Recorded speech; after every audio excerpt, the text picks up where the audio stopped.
he sends me a note, says, go ahead and call me in the afternoon. I finally get a hold of him, and I said, okay, Greg, is it cold in Minnesota? He says, well, not really. I'm in Hawaii. Oh, gosh. And he let me call him while he's in Hawaii.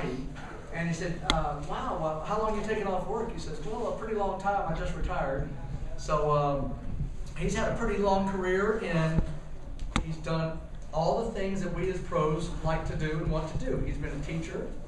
He's taught people, both students as well as other staff. He's been a general manager. He's been over many staff members, up to 300 people. He's had a club that had over 13,000 members that he was with. He was with Lifetime Fitness, where he's the director of all their tennis operations, so he helped every single Lifetime Fitness in the country. So this man's got, as we say, a lot of arrows in the quiver. So he's doing 2 business presentations today, back to back, and then tomorrow he'll be doing one on court. So he's going to actually put his other suit on tomorrow, but today we get this suit. And so I'm proud to have Greg Lappin here for the first time at a USPTA event in the South. Thank you very much. And I'm honored to be here because you guys are obviously the biggest section in the USPTA and the USTA, so it's fun for me. And what Pat meant was when you have a lot of arrows in the quiver, I'm a fossil. I've been around for a long time. So like you said, I started as a teaching pro and tennis director, worked 7 summers as a tennis director in some nice country clubs in Minneapolis, as well as a long careers in commercial clubs, developing 2 of them and being an owner and general manager. So what I want to do today is share a lot of the ideas that I learned over the years. And hopefully we'll give you some ideas that are real, have content for you to take home. Before I forget to, you did a couple handouts we'll go over. But if any of you want these PowerPoints, there's my email address, or give me a card. I'll email them to you tonight. So sit, relax, and hopefully absorb it. And if you want all these slides, if they're worth anything to you, I'm more than happy to share them and give them to you. And I'll do it before I go to bed. I go to bed tonight. But that's what we want to talk about: is different ideas how to advance our careers, because like we're all at different places, and there are certain things that are negotiable and some things that are not. I mean, if Lane wins the first point, it's called 15. You can't say he got 2 points and call it 30. There are certain rules, some areas, but if he wants to teach a Western, I prefer semi-Western, we can talk about that. But what I want to go over in this first session and the second session really are ideas that are non-negotiable, that really are absolutes, and hopefully will be helpful for success for everyone. And like Pat mentioned, my first job after college actually was teaching tennis in Hawaii. I lived there 3 years. I loved it. I had a chance. I house sat a house for 3 years, didn't pay any rent, learned it was owned by the mafia after I was there a while. But I had a great time. It's really kind of where I grew up, was living in Hawaii. And so like I said, I retired. Whenever I can, that's where I like going back on vacation. And where my wife and I go now all the time is Molokai. Molokai Moabera. It's an island where, anybody been to Molokai? Anybody? It's of the Hawaiian Islands. It's only 5,000 people. They prohibit cruise ships or condominiums to develop. There's 1 hotel and 2 condos on the whole island. 5,000 people. So we like going there because it's really pretty remote. And this is a photo I took of the Alamo car rental desk on Molokai. And what I took is, my wife had gone there the last, actually 4 to 5 winters. And this was 5 years ago. So we walked in, and I was standing at the counter getting the car. My wife took $1 and went over to the pot machine. And 5 years ago, this sign wasn't on here. And what there was the pot machine, and she put $1 in, and nothing came out, it didn't work. So she walked from the pot machine to the counter and just said, I'm sorry, did I do something wrong, or I lost my $1? And the answer was, well, the pot machine doesn't work. And we go, okay.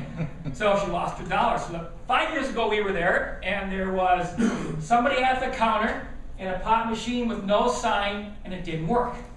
4 years ago we went there, rented a car from Alamo again, and this is what the picture was from 4 years ago. There was, it was 3 years ago, but 4 years ago, I checked in at the counter. The pot machine didn't work 1 year later, but there was a sign. All right? Then 3 years ago, this is where the picture is from, because 3 years ago we went there, and now there's nobody at the counter. There's still no pop in the machine, and there's no sign. So it went in 3 years from staff, no pop, no sign, to staff, no pop but a sign, and then to no staff, no pop and a sign. So I go there, and there's nobody there. And I go about 20 yards away, and I asked one of the guys washing the cars, I said, are they taking a break? And I know it's Hawaiian time, or is anybody here? And he goes, no, they moved him back into the terminal because this desk was about 50 yards from the terminal. The terminal isn't much bigger than this room. And they said they weren't paying attention to business too much, so the airlines, made them go back into the terminal so they could wait on people better. And so I find that fascinating, how you go there 3 years and it's changed. But what do I think of that? I love it. That's why I go to Molokai, is because it's laid back and it's mellow. It's got the longest beach in Hawaii. It's 4 miles. You walk that 4-mile beach, you may not see more than 2 or 3 people in the walk in the 4 miles. That's why I go to Molokai. I love it. But you being Southern and you having a lot of very nice country clubs down here, very nice city facilities, I don't think that level of service would cut it for very many of you where you work. So what we want to talk about is the secrets of your job and how to advance your career at the level of service and expectation that your customers have. And do you think you're important as an employee? You really are as a tennis professional or a tennis director. This pie chart really explains what is 1 hour of work. So what this says is, this represents 30 minutes of time as well as this. So how we all perform, your desk people, you as a pro, the maintenance person, the grounds crew, is 10 minutes out of every hour how we perform is based on training. Was someone trained well? Do they know how to put the pink slip in the pink hole and the blue slip in the blue hole? Or was training really non-existent? How we perform for 10 minutes out of every hour is based on relationships. Do my pros really think I'm a jerk and they really don't like coming into work because I treat them poorly? Or do they really enjoy the family atmosphere of our club? And also 10 minutes out of every hour are working conditions. So last club I was at when I was general manager was Minnesota. So we have a pro shop. For when you first come in, is it 50 degrees in there because it's 30 below outside? Do I not give them paper for the printer? Are the working conditions really good, or are they poor? But for all of us, any job we ever do, 30 minutes out of every hour how we work is based solely on our own attitudes. Okay, do we feel like putting out? Do we feel like really working hard in that lesson? Or do we dog it the last 10 minutes? Do I go to the extra effort to pull the teaching aids out, or I don't really feel like it that day? So for all of us to advance our career, it's so critical to understand that the right employee in the right job is the greatest asset any club or business has. So you all are extremely valuable to where you're working. Without a doubt, it's the tennis pro that makes the tennis program. You all know that. So it really is critical for us what we do. And as we're working in our careers, what's really important is to understand, to ask the right questions, to get the right answers, to go down the right path. So that's what I'm going to do in these 2 presentations, is ask questions, and we'll come up with hopefully is the right answer. If you remember Steve Jobs, who was the CEO of Apple, he would use a circle diagram like this, and he would say, you may start and ask this question right here, and if you ask this question, you get this answer, and that answer takes you on this path. But you may ask this question over here, and if you ask this question differently, you may end up getting this answer, which takes you on this path. So where we end up really depends upon what questions we ask and where we go. The kind of analogy I used for years was this. So what I would say is, you have to ask questions, and then you get to the irreducible part. So not until you get to the irreducible part can you build a plan. So a phrase I use so often I think is really important is this: clarity before strategy. If you're ever going to change an event at the club or change the pay structure of your pros or that type of stuff, it's so critical to inform and educate and tell people why before we make the change. I really think that phrase that people hate change, I don't think it's totally accurate. A lot of people don't like change, but more, I think the phrase better said is when people don't understand why there's change and haven't been communicated why there's change is why they hate change. So to give an example on this, I always ask the question with my pros and stuff, what's the essence of tennis? If Jorge could only teach one concept and nothing else in a lesson, what would it be? What's the most important teaching concept we can give. So when I ask that question, a lot of times people will give the answer, it's footwork. You know, a lot of the level I'm in is dependent upon my court coverage skills. And I say, great, so we ask the first question. And I say, fine, you think the essence of tennis is court coverage skills. If I get better and better court coverage skills, what does that produce? Well, you get in position for the ball better. So you get a little more reliable stroke. I'll say, great, so better court coverage skills gives a more reliable stroke pattern. And I'll say, now if I have a more reliable stroke pattern, the next question is, what do I want to have a reliable stroke pattern for? But what you want a reliable stroke pattern for is because all that matters in tennis is for the 3/1000ths of a second that ball's on the racket, the strings better point in the right direction. So the most profound thing I ever said to my students when I taught, which sounds really simple, is the ball goes the way the strings point.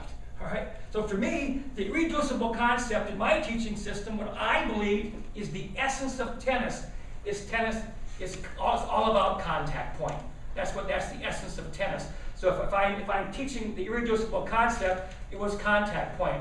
What I did is I built my whole teaching plan off of understanding it's all about contact point. So I developed a system called the ABCs of tennis. But this idea right here is that a lot of times you have to ask at least a series of 3 questions to get to the irreducible part, then you build your plan. A lot of times people think, okay, we're going to try a different activity, and they start right here building the plan before they understand who the market is, what the best times are, what we're going to charge, all those type of ideas. If any of you have friends in quality control, this is basically what Six Sigma is. So you ask 3 questions at one time and go on. So that's what we're going to do now, is ask a series of questions. Hopefully it will help us advance our career. So the first question I have, does having a personal vision, a personal sense of why I teach tennis matter? To have a personal vision. And a vision or a vision statement, is my preferred future, where I want to be really 5, maybe 8 to 10 years from now. So the first question I would ask, is it important to have some sort of sense of purpose or vision to why I teach or what we do? And the way I want to answer this is, we'll have you fill these blanks in a minute, is there were several thousand Americans that were surveyed, and they were asked questions about their job. And they said, basically, why do you park your car in the parking lot and come into work? So when I was general manager of my club in Rochester, once a month I would come in and do a new employee orientation. So all the new employees that were hired that month would come in and would do a 3-hour orientation on a Sunday night. I wanted to meet them, and I wanted to make sure I indoctrinated them on what my values were and what our definition of hospitality was. And I'd ask that question, why do you park your car in the parking lot and come into work? It's a great question to ask if you have staff and see what their answers are. But some people say, I have a job. And what a job means is I come to work and I fulfill tasks. I'm assigned a certain duty, and that's what I do. So I may work in maintenance, and the task I perform is to fold towels or wash towels. I may work at the front desk, and my task is to greet members. All right? Or maybe a teaching program, I think my task is to teach a forehand. Some people think what they do is they come into work and it's a career. You know, I'll kind of suck it up, come in and do this for 40 hours a week. I don't get a huge amount of necessarily joy out of it, but for now it pays the bills. I got a spouse to support, and it's a career. I've got some training in it. But some people think when they park their car in the parking lot, they come into work for a calling. And what a calling is when someone thinks what they do has some sense of worth. And it has worth to their customer, to their department, to their club, to their whole community. What I do makes a difference. I'm performing tasks that really have an impact in a positive way on someone's life. So I would ask you, if you got a blank sheet of paper right there, go ahead and this was thousands of Americans who did this survey. How do you think Americans responded? Do you think it was 33 1/3% in each blank? Or was it 5%, 5% and 90, or 70, 30, 10? What do you think? Go ahead, take a second and write down, how do you think Americans view their jobs?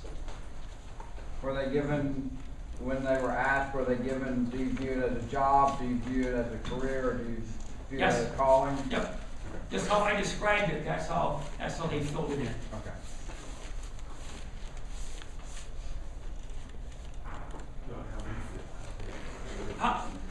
How do you think the average American views their job? Not necessarily you personally. How do you think the cross-section of American employees view their jobs? Why do they park their car in the parking lot and come into work?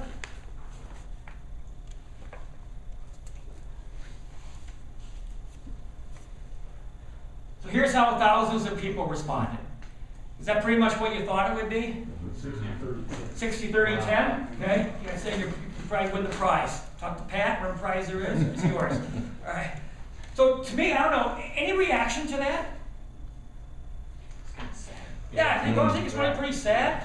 I mean, how tough is it? You know, my grandfather immigrated from Czechoslovakia when he was like 6 years of age, and he was in St. Paul. He was a milkman for a while. He carried a blackjack with him because he had cartons of milk, and he'd hitch up the horses and give it to all the hotels at 4 or 5 o'clock in the morning and that type of stuff in the cold in Minnesota winter. Then he worked in a foundry, all blue-collar jobs. But in the Depression, he didn't care. He just was really happy to have a job. All right, but for all of us now in American society, and all of you good-looking, young, strong, healthy people, we like to think maybe what we do has more purpose than that. All right? So I think it really is pretty sad. So if we're asking a series of questions on how to advance the career, first question, which I'm not going to ask for an answer from all of you, is are you in the tennis business because you think it's a calling? Or do you think it's a pretty boring career? Or is it just something very mean you like, come in and do a task? So the first question is, if some of us think what we're doing is just a job, maybe it's not the right career for us to begin with.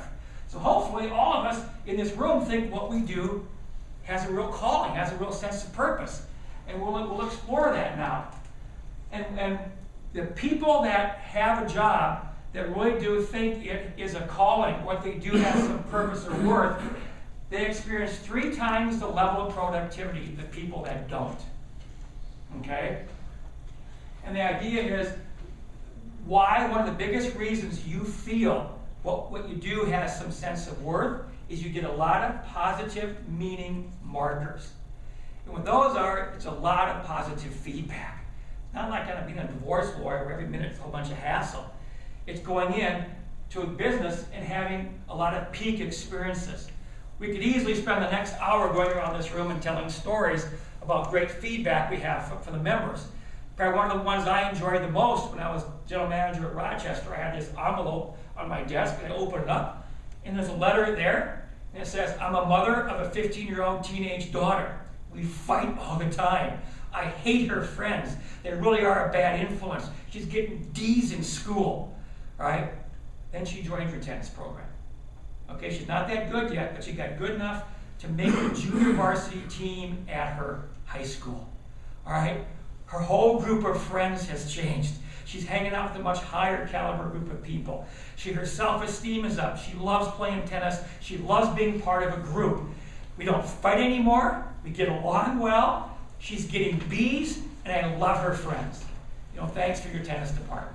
So when you get letters like that, and I'm sure again, if you're on the room and all of you can tell stories like that, that's what having a calling is.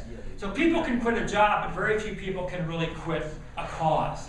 So that's when we feel what we have as a calling is there's a lot of positive meaning markers.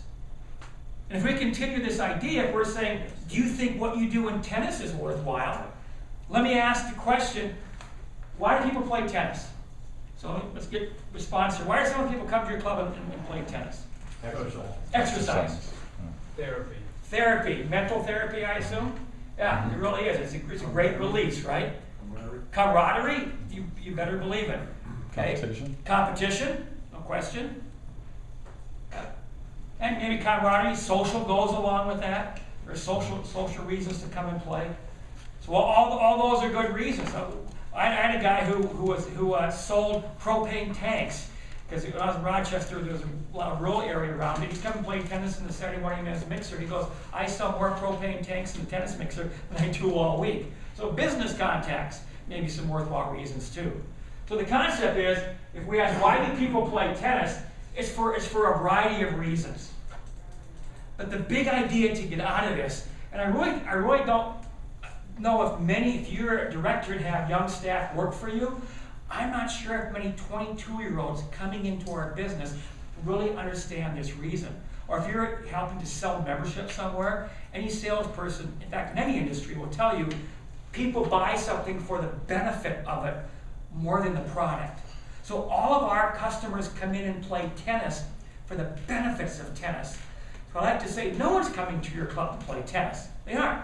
They're coming to play tennis for the benefits of tennis. And like we said, it's your great programs, the workout, the socializing, the lifestyle, trying something new, the family activity, therapy, mental release is a great one. I think it's really important that we and our staff really understand that we can give people a lot of benefits through playing tennis.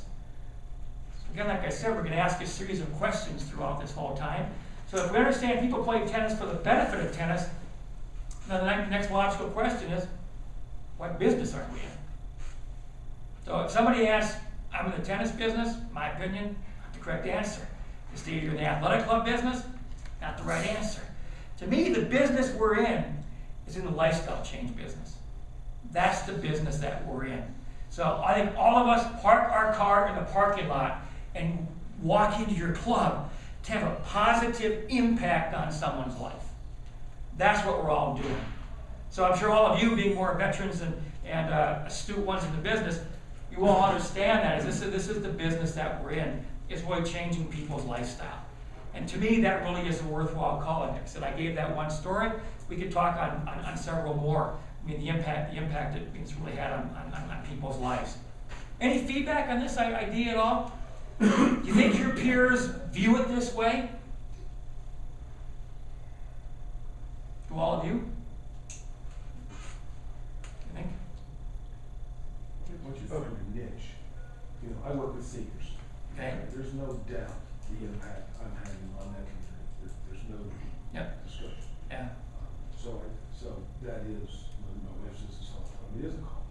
Yeah. I mean, I don't know how many people in this room work with a demographic of over 65 years old. I doubt many. And so that's different. It just is. It matters.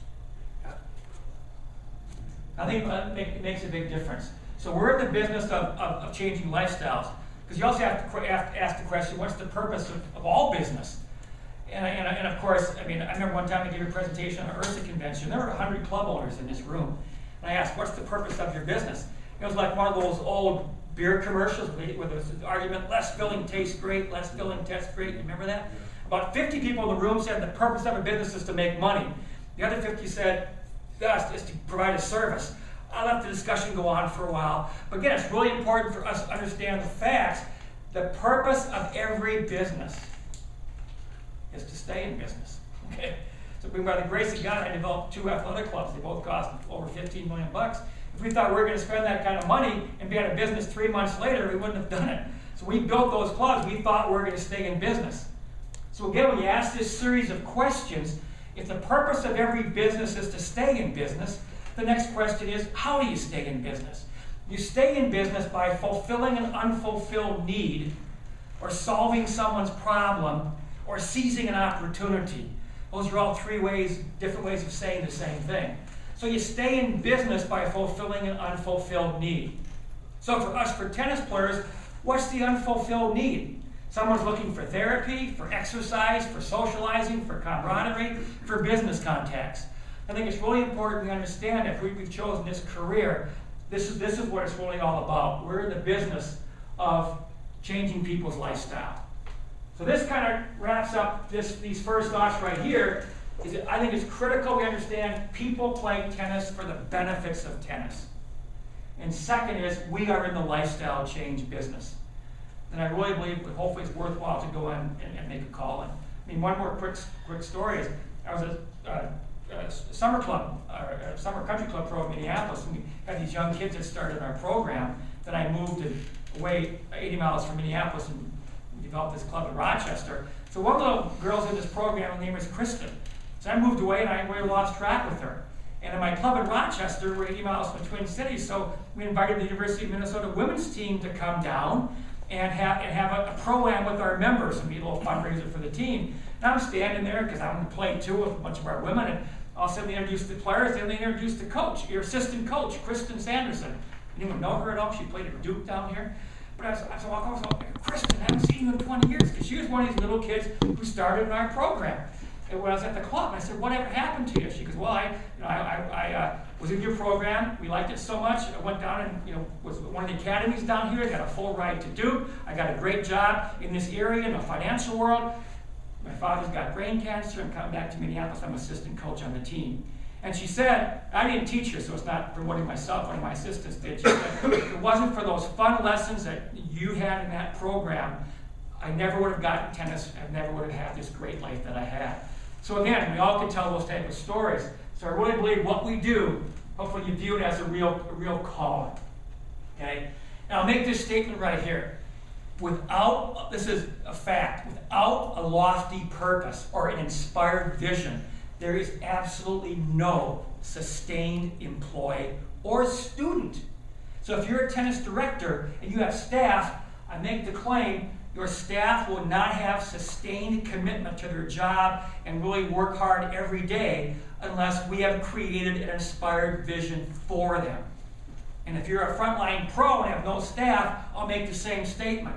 Unless we create an inspired vision for our students, there'll be no sustained effort from them.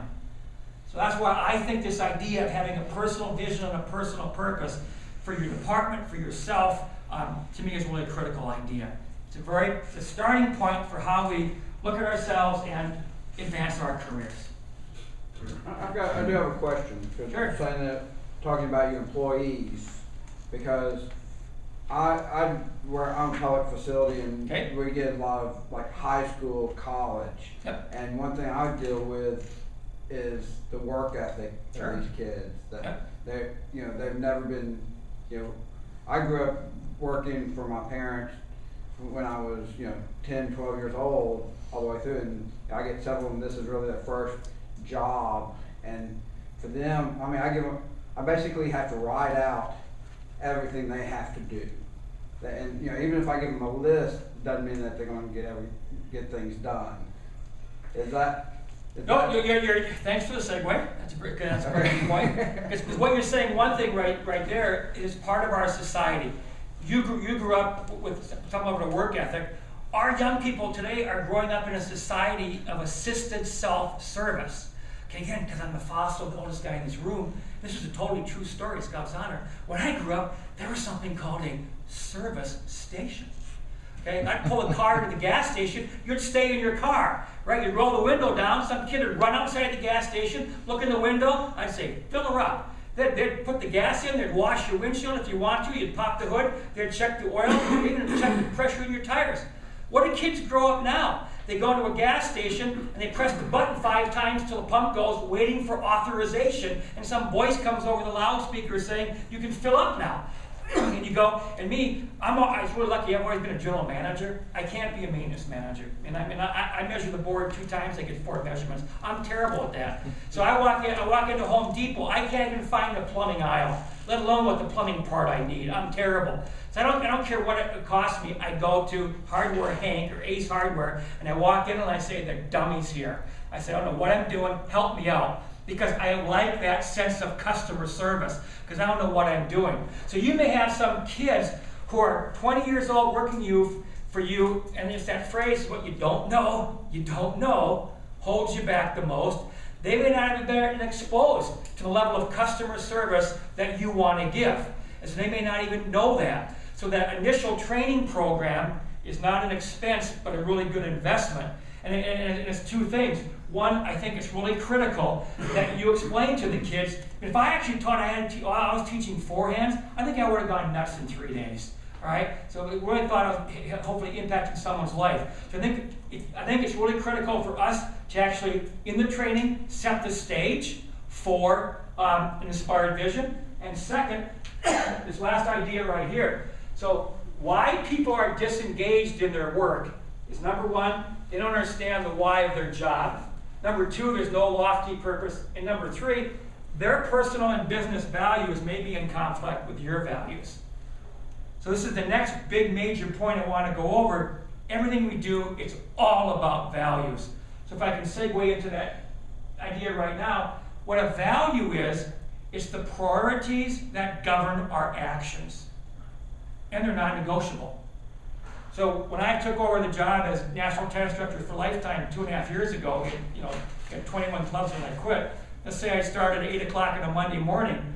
By noon, I sent out to all 20 tennis directors a one-page sheet.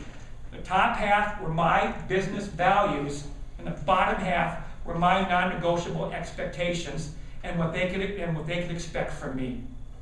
And flat out, I'll tell you, number one value I have as a business leader is we will treat each other in a respectful and courteous fashion.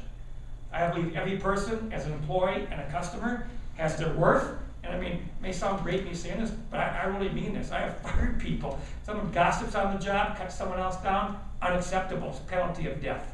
All right, I don't tolerate that. It's a lot of work to make create that culture, but it's unacceptable. So I mean, that was the first value I set. And you can take these values and then translate them into actual behaviors. Because as a leader, you never can discuss attitude. Man, I don't know what Jorge's attitude is for being here. If this was the business setting, if I asked him, he could sue me.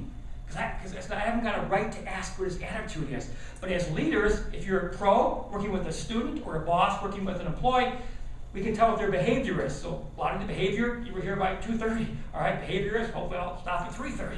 All behavior is measurable. So to answer your question, it's really key to lay out values, what your values are, the ones that are non-negotiable, and make it very clear what your behavior expectations are. Non-negotiable, all lessons start on time.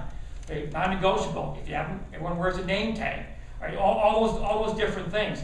I mean, so that's kind of the idea right there. So I believe it's really critical, again, for us to advance our careers, to really understand what our personal values are. So again, I would give you a few minutes to just, in a blank space you got somewhere, I won't necessarily ask you to share it, but write down, what are 2 or 3 business or personal values that are really important and non-negotiable to you?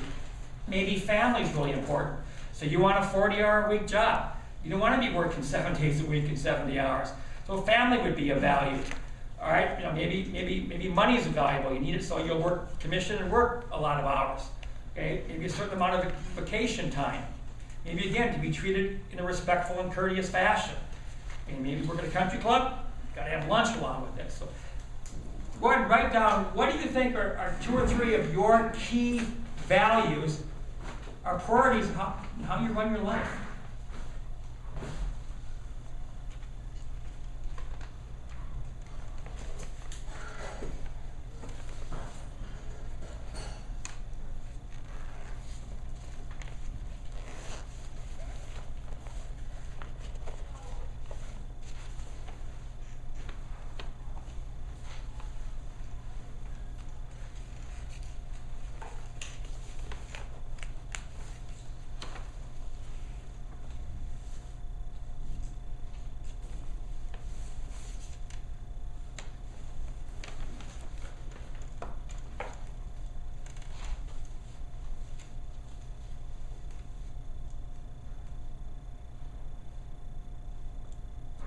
Anybody have a value they want to share? It's really important to them. It's non-negotiable.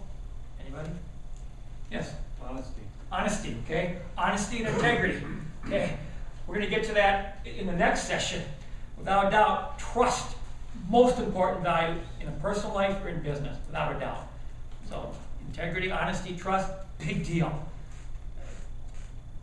Excellence. Excellence. Striving for excellence, professionalism. We'll talk about really what professionalism is. Okay. And gentlemen back there, again, your question, your name again? David. David, maybe if you, just 1 minute digression, if you want, I'm happy to share all this stuff. So I really, again, believe in clarity before strategy. I don't believe in letting any staff hang out to dry. I'm an acronym geek too.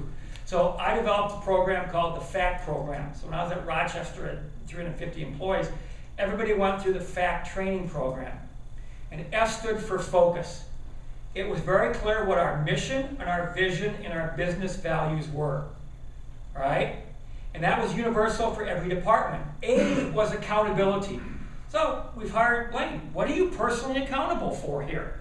I'm going to make it really clear. Okay, but that was by department. What you're personally accountable for in the pro shop is different than tennis, which is different than maintenance. So A was personalized for the department. C was, I've hired you as an employee. I should make it clear what I expect from you as a commitment. So in the C section, we defined commitment. For me, it was just follow through on what you've agreed to do. In the focus and the accountability, we've explained our values. We've explained what your personal job description, what you're accountable for. Now, just do it. I'm not asking you to bungee jump off the side of the tennis building to prove your loyalty. Just follow through what you've agreed to do in F and A. And then T was tracking. So F and A and C was the club telling you as a new employee what I expect from you. It's a two-way street. T was tracking what you can expect from the club. I'm amazed how many clubs don't even tell their staff where to pick up their paycheck. When's your first pay review? When's your first performance review? How we're going to communicate. I mean, I had 40 aerobics instructors. The communication was by email with my department heads. It was weekly meetings. So how do we communicate? But I'm happy to answer the career. Will be hired for the skill sets we can perform, and there's 2 columns. So wouldn't it be great if you have the time or the discipline to dedicate to master 1 new skill every year? So all of a sudden, 5 years from now, you have 10 more skill sets than you have now. Think how much more valuable you are to that employer, and you can get that next job you're after. Last idea on this is that you can't say this. You can't say, I'm the nicest person in the room, so what if I'm incompetent? Or I'm the most competent, so what if I'm a jerk? This idea of two wheels are, you have to have both wheels that work.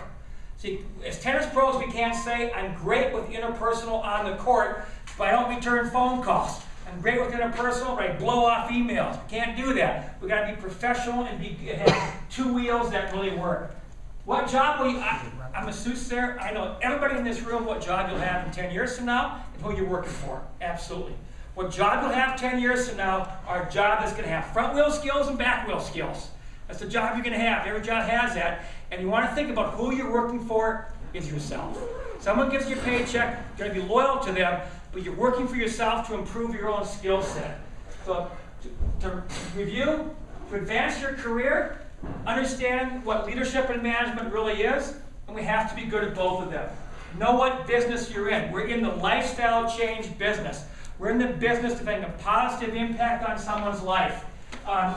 Know what front wheel and back wheel skills you have, which ones you need, which ones you can develop to improve your career. Clarify your own personal. We're going to go over mission and vision in the next subject if you stay, but everybody should have a personal vision statement and mission statement and values. People that have written goals are 700% more successful than people that don't.